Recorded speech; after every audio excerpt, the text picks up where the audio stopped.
მათ ხოვარი ვარ, რა თქმა უნდა, უთამოყარო ვარ. 70% ბიომასა სადმე რამე არ ვიხეირო, ამას აკონტროლებენ.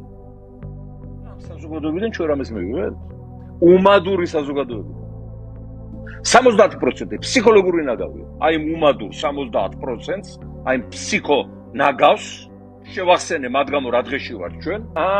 ჩვენ აქ უნდა მოხუცების დასმელი ვრეცხო და თქვენ ფული უნდა გირიცხოთ. აბა ჯანდაბა უნდა ქნა.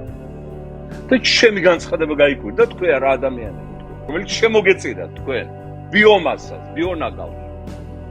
თქვენ გამოსწორდებით და თქვენ გამოواردები და მე მომცემთ ხმას, ლეიბორისტულ პარტიას საერთოდ თქვენ გონიათ მე არის ჯერ რა? ამ ილუზიების ტყვეობაში ვარ ისევ როგორც ადრე ვიყავი რაღაცა რომ მეგონეთ თქვენ. აი სუფრაზე მიღებული შტაბეჭილებით კაცები და ქალები და ადამიანები რომ მეგონეთ. ან თუ მართლა ამას ემიგრანტები წერთ, ვინც მათხრათ, აი მართლა ასეთ ემიგრანტს არ უნდა იღებდეს აქ ჩამოსულ.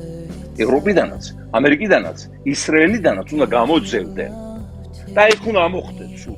აი ამ 70% ბიომასას შევწირე ჩემი ბიოგრაფია და ჩემი ბრწყინვალე კარიერა, ჩემი პირადი ინტერესები. ეს გავაკეთე იმ 70% ბიომასის, ბიონაგავის გამო, რომელიც დღეს ბლანცბობს და ამუნათებს, რატო ვთხოვლობ შემოწირულობას.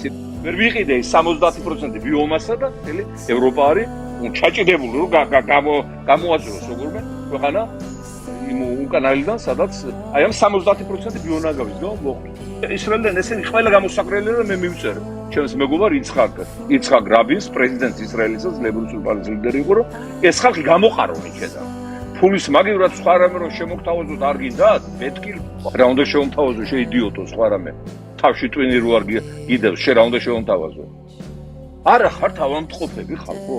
ვინც ლაპარაკობთ იმას, რომ მე ხმებს ვყიდი და ესე იქნებით უბედურები მთელი ცხოვრება. თქვენ გაჭირვებულებო თქვენ.